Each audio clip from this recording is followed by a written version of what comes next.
غافل کرتی ہے. یقین نہ آئے تو تجربہ کر کے دیکھ لینا. ایک دفعہ قاری کو بٹھا دیں, تلاوت سنو, اور جو کسی کو گانا لگا دیں کسی کا, تو آپ دیکھیں گانے میں تو آپ بس میں گانا لگتا ہے کیسے سر دھننا شروع کر دیتے ہیں, اس لیے کہ گانوں کی سریں ہوتی ہیں اور اس میں ایسا اتار چڑھا ہوتا ہے کہ اس میں انسان کو لذت, جو ظاہری لذت ہے وہ بہت حاصل ہوتی ہے. تو اس گانے بجانے سے انسان غافل ہوتا ہے, اللہ کی یاد سے بھی, قرآن حدیث سے بھی غافل ہوتا ہے, اور اچھے کاموں سے بھی غافل ہوتا ہے. اگر کوئی گلوکار اچھے اچھے کام بھی کر رہا ہے تو اس کا یہ مطلب نہیں ہے کہ یہ پھر اس کو تو گانوں نے غافل نہیں کیا. ایک چیز جو بنیادی, جس چیز کی بنیاد اس کے لیے ہے, تو اگر وقتی طور پر اس کا کوئی فائدہ بھی ہو رہا ہو نا وقتی طور پر, تو اس وقتی فائدے کو دیکھ کر کبھی عمومی قاعدہ اور قانون نہیں بنایا جاتا. یہ اصول ہے شریعت کا. اصل موسیقی میں جو ایک صفت رکھی گئی ہے وہ یہ ہے کہ غفلت پیدا کرنا انسان کو, اچھے کاموں سے دور کر دینا انسان. دوسری بات یہ کہ یہ دلیل اگر کسی کے سمجھ میں نہیں آتی, اول تو آنی چاہیے, قرآن کی آیت ہے, اس کی تفسیر میں صحابہ کے اقوال ہیں. دوسری بات یہ کہ حدیث میں آتا ہے, ترمذی کی حدیث ہے, رسول اللہ صلی اللہ علیہ وسلم نے ارشاد فرمایا, صحیح حدیث ہے, کہ قرب قیامت میں گانے بجانے کے آلات بہت زیادہ ہو جائیں گے. اور آپ نے قیامت کی نشانیوں میں سے یہ نشانی بتائی کہ میری امت میں بھی بہت سے لوگ ایسے ہیں جن کی شکلیں بندر اور خنزیر کی بنا دی جائیں گی, سور کی شکلیں, اور زمین میں دھسنے کا عمل بھی ہوگا, زلزلے بھی آئیں گے اور طوفان بھی آئیں گے. آپ نے فرمایا کہ یہ نشانیاں اس وقت ظاہر ہوں گی جب گانے بجانے کے آلات بھی زیادہ ہو جائیں گے اور گانے بجانے والیاں بھی زیادہ ہو جائیں گی. یہ صحیح حدیث ہے ترمذی کی.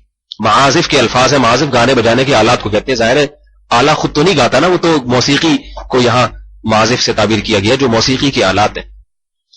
تیسری بات یہ, وعلیکم السلام, تیسری بات یہ کہ اگر موسیقی کی اسلام میں گنجائش ہوتی تو موسیقی کی دھن ایک ایسی چیز ہے جس کی طرف ہر ایک کی توجہ جاتی ہے, ہر ایک کی توجہ. یہ ایک انسان کو وقتی طور پر ریلیکس کرنے کا ایک سستا اور بہترین آلہ ہے. وقتی طور پر انسان اس سے ریلیکس ہو جاتا ہے. جیسے شراب پی کے وقتی طور پر فٹ فاٹ ہو جائے گا, نہیں ہو جائے گا, وہ الگ بات ہے, اس کے پھر نتائج آہستہ آہستہ بھیانک نکلتے ہیں. تو موسیقی سن کے بھی وقتی لذت بہت حاصل ہوتی ہے, اور وقتی لذت کی جتنی بھی چیزیں ہیں ان کو ہر دور کے انسان نے اختیار کیا ہے, ہر دور کے انسان نے. یہی وجہ کہ آپ دیکھیں گے کہ ہر قوم میں موسیقی کا رواج رہا ہے. تو اب سوال یہ پیدا ہوتا ہے کہ صحابہ کرام میں سے کسی ایک صحابی سے بھی ثابت نہیں ہے کہ انہوں نے کوئی ایک بانسری بجائی ہو موسیقی کے لیے. تو اگر اسلام میں اس کی اجازت ہوتی تو یہ تو ایسی مرغوب چیز ہے کہ 1,24,000 سے زیادہ صحابہ, ان میں کوئی تو موسیقی کا استعمال کرتا ہے ریلیکس ہونے کے لیے. شراب پیتے تھے وہ لوگ, جب اسلام نے منع کیا چھوڑ دی. اور پہلے گانے بجانے والیاں بھی ہوتی تھی. غزوہ بدر میں کیا ہوا ہے, غزوہ بدر میں جب ابو جہل آیا ہے لشکر کو لے کے, تو باقاعدہ موسیقی کے آلات بھی لایا اور ناچنے والیاں بھی اپنے ساتھ لایا, سب ناچے گائے, اور جو ان کا ایک فنکشن تھا انہوں نے کیا لڑائی سے پہلے تاکہ قوم میں جوش پیدا ہو. صحابہ کرام میں سے کسی نے یہ کام نہیں کیا. تو جس چیز کا داعیہ موجود ہو پھر بھی وہ کام نہ کیا جائے تو یہ اس کی علامت ہوتی ہے کہ اس کام پر پابندی لگی ہوئی ہے. سمجھ رہے بات کو؟ اس کی مثال ایسے ہے جیسے دیکھو, کھانے کا شوق تو ہر ایک کو ہے یا نہیں ہے, لہذا ہم صبح بھی کھاتے ہیں, دوپہر بھی کھاتے ہیں, رات بھی کھاتے ہیں, جب بھوک لگے گی کھائیں گے.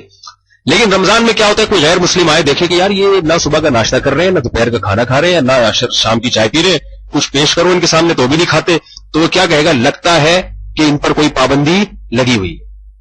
اب کوئی اسے نہ بھی بتائے نا کہ پابندی ہے, پھر بھی وہ کہے گا بھائی پیٹ تو ان کے ساتھ بھی ہے, شوق تو ان کو بھی ہے, ضرورت تو ان کو بھی ہے, پھر بھی یہ نہیں کھا رہے, سارے کے سارے نہیں کھا رہے. تو لگتا ہے, اگرچہ میں نے سنا نہیں گئی, لیکن یقیناً پابندی ان پر لگی ہوئی ہوگی, تبھی ضرورت کے باوجود نہیں کھا رہے. تو اگر ہمارے پاس بالفرض کوئی بھی قرآن کی آیت نہیں ہے, کوئی بھی حدیث نہیں ہے موسیقی کے حرام ہونے پر, تو سوال پیدا ہوتا ہے کہ اسلامی تاریخ میں صحابہ کرام کا اتنا طویل دور, نبی علیہ السلام کی 23 سالہ زندگی, صحابہ کرام کا اتنا طویل دور, کوئی ایک صحابی, حالانکہ دل موسیقی کی طرف ہر ایک کا مائل ہوتا ہے جو بھی بشر ہوگا, تو اس کے باوجود بھی کسی ایک صحابی نے ایک بانسری تک کا استعمال کیوں نہیں کیا؟ اس کی علامت ہے کہ ان پر پابندی لگی ہوئی تھی, اور وہ انہی آیات اور ان حدیث کو پابندی سمجھتے تھے. تو ہم کون ہوتے ہیں اس کو جائز قرار دینے والے؟ اور حقیقت یہی ہے کہ داؤد علیہ الصلوۃ والسلام کی چونکہ آواز بہت خوبصورت تھی, اس لیے ان کی آواز کو موسیقی کی دھنوں سے بعض لوگ تعبیر کر دیتے ہیں. جیسے موسیقی کی دھنیں ہوتی ہیں نا, جھوم جاتا ہے آدمی, تو بعض لوگوں کی آواز بڑی شاندار ہوتی ہے. تو داؤد علیہ السلام کو تو معجزہ ہی آواز کا دیا گیا تھا. اتنی خوبصورت آواز تھی کہ وہ پرندے ان کی آواز سن کے ٹھہر جایا کرتے تھے, اور جب تلاوت کرتے تھے تو پرندے ٹھہر جایا کرتے تھے, انسان اور جنات کھڑے ہو کر سنتے تھے. تو اس لیے ان کو جو ہے نا وہ اس سے تعبیر کیا جاتا ہے. اس کا یہ مطلب نہیں معاذ اللہ کہ وہ کوئی بانسری لے کے بیٹھتے تھے یا کوئی موسیقی بجاتے تھے. یہ پیغمبر کی بہت بڑی توہین ہے, پیغمبر پر بہت بڑا بہتان ہے. اللہ تعالیٰ اس کی سے حفاظت فرمائے.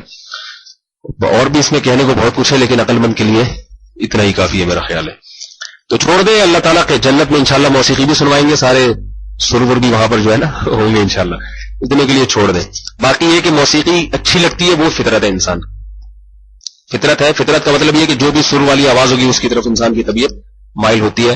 تو اللہ تعالیٰ نے اس کو اس لیے منع کر دیا کہ یہ اتنی اٹریکشن ہے اس میں کہ اللہ کو پتا تھا کہ جب یہ لوگ بات, یہ آپ یہ کہیں گے کہ میں نے پہلے تو کہا تھا جو جتنی چیزیں انسان کی فطرت میں ہے وہ تو اللہ نے ان کا حکم دیا ہے نا, ان سے روکا نہیں ہے.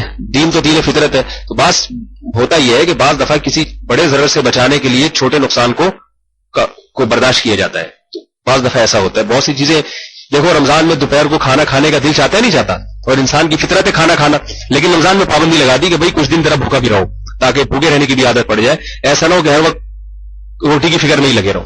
تو بعض فائدے حاصل کرنے کے لیے, بڑے فائدے حاصل کرنے کے لیے چھوٹے نقصان کو برداشت کیا جاتا ہے.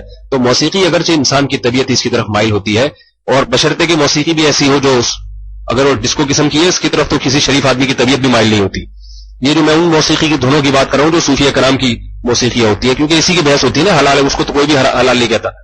تو یہ جو ہے نا اگرچہ طبیعت اس کی طرف مائل ہوتی ہے انسان کی, کہیں قوالی لگی ہو, تو میں کبھی بسوں میں جا رہا ہوتا ہے نا کوئی قوالی لگا دیتا, تو میں دیکھتا ہوں کہ میرے ساتھ جو دائیں بائیں نمازی بیٹھے وہ بھی اپنی سر کو نا یہ لانا شروع کر, تو لگتا ہے ان کو بھی مزہ آ رہا ہے, ٹھیک ہے نا, ایسے ٹون ہو جاتا ہے یہ کر, تو بڑا لگتا ہے مزہ آ رہا ہے. ایک دفعہ میں ایسے ہی آ رہا تھا تو وہ اس نے کوئی قوالی لگا دی, تو میرے ساتھ بیٹھا ہوا آدمی بہت زیادہ جھوم رہا ہے, تو میں بھی اس کو بار بار پکڑتا, بھائی ذرا آرام سے بیٹھو, میں بھی بیٹھا ہوں یہاں پہ, مجھے لگ رہے ہو آپ بار بار آ کے. پھر وہ دھن, نماز کا وقت آیا تو ڈرائیور روک نہیں رہا تھا, میں نے لڑنے لگا ڈرائیور سے, روک بھائی روک. تو اب میں نے اس سے کہا کہ بھائی تو اتنے نبی کے نام کو محبت سے سن رہا تھا, تو ذرا تو بھی میرے ساتھ دے, تجھے تو اللہ کی, وہ نبی پر کوئی شان میں کوئی قوالی تھی, وہ نعت تھی. تو میں نے کہا ذرا اٹھے, ہم ڈرائیور کو بولتے ہیں, کہہ رہے نہیں یار بیٹھے رہو آرام سے. تو میں نے کہا یہ مزہ تو آپ کو بہت آ رہا تھا, یوں یوں یوں گردن آ رہے ہیں, وہ پتہ نہیں کعبہ جھکا ہوا ہے نبی کے حضور پر, کچھ اس طرح کی وہ عجیب سی شرکیت قسم کی نعت تھی وہ. تو میں نے جب کہا تو وہ اٹھ نہیں رہا تو مجھے پھر غصہ آ گیا. تو کہنے لگا نماز تو جہاں چاہو پڑھ لو, بس میں بیٹھے بیٹھے پڑھ لو, کچھ نہیں ہوتا. تو یہ دھنوں والے جو ہے نا جو سن کے اس طرح کے, وہ عملی لحاظ سے بیچارے زیرو ہوتے ہیں. تو شریعت نے بڑے, کیونکہ اس سے کوئی انسان عملی زندگی سے غافل ہوتا ہے, عملی زندگی سے غافل ہوتا ہے انسان. نماز میں قوالیاں سننے والے آپ نے سارے بے نمازی دیکھے ہوں گے, اور اکثر نعتوں میں پڑھنے والے بھی میں نے بیچارے اسی قسم کے دیکھے ہیں, ٹھیک ہے نا. ابھی 12 ربیع الاول آنے والے, آپ دیکھیں شروع ہو جائیں گے ڈھول ڈھمکے چاروں طرف, تو عملی لحاظ سے دیکھو تو بیچارے زیرو. تو یہی حساب ہوتا ہے. اللہ تعالیٰ سمجھنے کی, اکثر نعت خوان داڑھی منڈے ہوتے ہیں, اکثر نعت خوان بغیر داڑھی والے ہوتے ہیں. اللہ تعالیٰ سمجھنے کی عمل کی توفیق عطا فرمائے.